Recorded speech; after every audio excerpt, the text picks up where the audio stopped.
આ ભજન તો આપણને બધાને ખબર જ છે કે ભાઈ આ ભજન શું કહેવા માગે છે કે અખંડ આનંદ થાય સંતોના સંગમાં. જે આ જે સંગ થઈ જાય ને તો આનંદ થાય એવું છે, નકર આનંદ કંઈ થતો નથી. ઘણા આપણે અથડાઈ જઈએ, જે આવા સંગ ન હોય, બેસવાનું ન હોય સંગની, તો આપણે ક્યાં ને ક્યાં યાદ એનું કાંઈ ખબર પડતી નથી. એટલે મનુષ્ય જન્મ મળ્યો છે એ બહુ મોંઘો મળ્યો છે. આ કરવા માટે મળ્યો છે, પણ આપણે બીજું કર્યા જ જાય, બીજે દોડા જ જાય. જ્યાં સુધી આંખ ઉઘડતી નથી ત્યાં સુધી દોડા જ કરીએ છીએ, પણ જ્યારે આવા સંગ થઈ જાય ત્યારે આપણને ખબર પડે કે ઓહો, આ તો મનુષ્ય કેટલો કિંમતી છે, કેટલો મોંઘો છે, પણ એનું મૂળ થાય એવો નથી. એટલે કીધું કે અખંડ આનંદ થાય કે સંતોના સંગમાં. મન બુદ્ધિ દિવ્ય બની જાય. મન બુદ્ધિ છે એ કેવું આમ ચોખ્ખું ને કાચ જેવું બની જાય છે, પણ જ્યારે સંતોનો સંગ થાય ને ત્યારે કેવું બનતું નથી.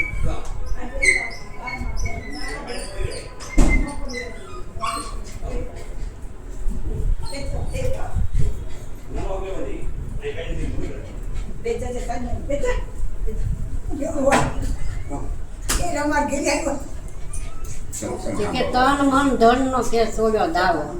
જ્યારે આ દેહ આપણો મનુષ્ય મળ્યો ત્યારે તન મન ને ધન નો આપણને દાવો હતો. જ્યારે સદગુરુને શરીરને છોડી દઈએ ને તો આપણે આ જ્ઞાન થાય એવું છે. ત્યાં સુધી કંઈક જ્ઞાન થતું નથી. કે તન મન ધન નો છોડ્યો દાવો.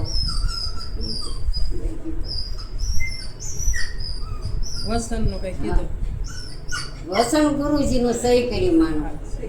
જે વસન છે ગુરુજી આપ્યું છે, આપણને વસન આપ્યું છે, એટલે કે એનું સહી કરી જે નક્કી કરો. પરમાત્મા પદ પરખાય.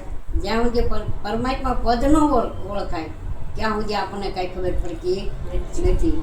બહુ સરસ આવ્યા બેને ભજન ગાયું, આખું ઉપદેશ કરેલું, બધું આખું વિશ્વ ઉપદેશ કરેલું છે, બીજું કાંઈ બહાર છે નહીં. પણ જ્યારે સદગુરુ ન મળે ત્યાં સુધી આપણને કાંઈ ખબર પડતી નથી. નકર આખું વિશ્વ એક પરમાત્મા સ્વરૂપ જ છે, બીજું કોઈ છે નહીં. નારાયણ નારાયણ નારાયણ જ છે, પણ આપણને હજી ખ્યાલ આવતો નથી. જ્યાં સુધી આપણે સંતોનો સંગ ન થયો હોય ત્યાં સુધી તો આપણે કેટલું અપાર કરીએ, પુણ્યમો રહીએ, દોડીએ, વ્રત કરીએ, તપ કરીએ, જપ કરીએ, પણ ક્યાંય મળે નહીં. પછી આપણે એમ કહીએ કે હાલો આજ તો જાત્રાએ જવું છે. અમારે એક બેન, મારી બેનપણી જ છે, એ કે હાલો કે 15,000 રૂપિયા થાય, પણ કે હાલો તમે ઈશ્વરને.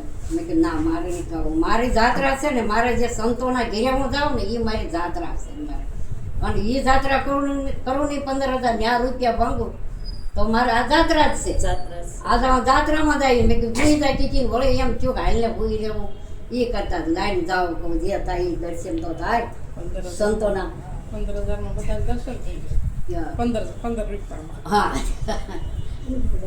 એવું છે. જ્યાં સુધી આપણને સમજાય નહીં ને ત્યાં સુધી સતગુરુ ન મળે ને ત્યાં સુધી આ સમજાતી નથી વસ્તુ. આ વસ્તુ એટલે જ્યાં સુધી વસ્ય નહીં, અણુ અણુમાં કીધું પરમાત્મા અણુ અણુમાં છે, પણ જ્યાં સુધી આપણી દિવ્ય દ્રષ્ટિ ન હોય ત્યાં સુધી ઓળખાતું નથી. પણ જ્યારે દિવ્ય દ્રષ્ટિ ગુરુ મહારાજ આપશે ત્યારે જ્યાં જોવો હોય ત્યાં પરમાત્માને પરમાત્મા વગરની જગ્યા ખાલી પણ નથી. આપણને અણી મેકવી હોય તો એની વગર જગ્યા ખાલી નથી. પણ આપણે બ્રહ્મણામાં બધા ભાંગી ગયા છે કે ભાઈ આમાં થોડો હોય પરમાત્મા.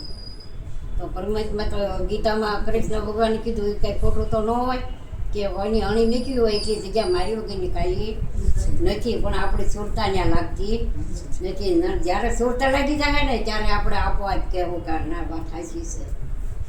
ત્યાં સુધી માગણી નહીં કેવો ઘણાને કહી પણ ના રે કે તમે આમ કરો એ અમને ન આવડે કે એટલે અમે એમ નથી કરતા. અહીં કોઈને પૈયે કોઈ રાખતું નથી. તનથી મનથી ધનથી આ શીશ નમાઈ ગયું છે.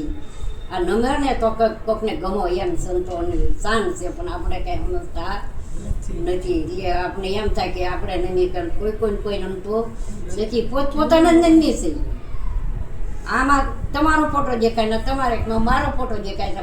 પોતાને જ નમી છે. કોઈ નમતું નથી. જ્યાં સુધી એવો બધી ભ્રમણાઓ ભાંગી આવે ને ત્યારે પરમાત્માનું દર્શન થાય, ત્યાં સુધી થતું નથી.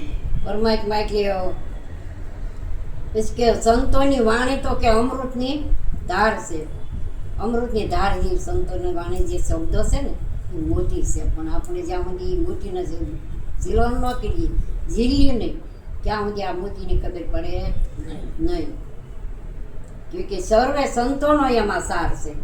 આખા વિશ્વના સંતો ગમે તે સંતો આવે, ગમે તે બોલે, અજ્ઞાની બોલતું છે ને તો જે સાર સમજતો હોય છે એને તરત ખ્યાલ આવી જાય. આપણે જે વાત કરીએ એ જ વાત કરે છે, પણ આપણે ન સમજાય ક્યાં સુધી આપણે આ દોટ છે, ક્યાં સમજાઈ જાય પછી ગમે એ બોલે પણ એ જ બોલે છે કે સર્વે સંતોને એમાં સાર છે. કલમાં કે પીવે કે અમર થઈ જાય, પણ જે શબ્દો પીવે તો અમર થવાય, એ નકર અમર થવાય એવું નથી.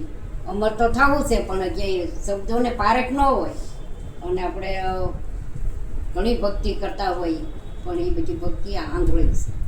પગથિયા છે પણ પગથિયે જેમ બેસી રહેવાનું નથી. સંતોએ આપણને છૂટા કર્યા કે ભાઈ એક પગથિયે તેમ બેસી રહેશો તો કોઈ પાર આવે એવો નથી. આ તો છૂટા પંખ્યું બનાવ્યું કે જ્યાં બેસો ને સારું સારું લઈ અને ઉડી જાવ, એવું આપણે બનાવ્યા છે ગુરુ મહારાજ.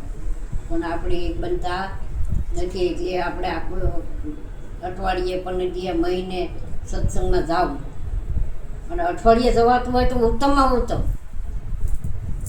જવાતું હોય તો, નકર તો કે આપણે તરત ભૂલારે પડી જાય એવું છે. આ વસ્તુ છે એ અનુરૂપ છે, એટલે આપણે ગમે એ વસ્તુ મેકી હોય તો આપણે અવળા કે મેટી ગઈ હોય તો કેવા ભૂલારે પડી જાય કે અરે ઝડકી નથી, મને ખબર છે પણ ઝડકી નથી, ખબર હતી પણ ઝડકી નહોતી. એમ આજ્ઞા નહીં, આપણે જ્યાં સુધી રસ ચડી જાય ને ત્યારે ખબર નથી રહેતી, અને ત્યારે આપણે સંગ પાછો બીજો થઈ જાય. એટલે આ સમાગમની જરૂર છે.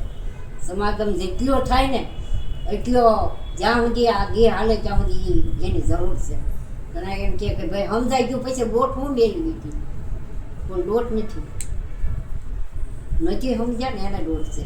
સમજાય ને એ માટે દોટ નથી. હું તાર કતાર ગામ કહેવી એ દોટ નથી. આ કેવા દર્શન થયા તમારા, આ બધા સંતોના દર્શન થયા એટલે દુર્લભ છે ને.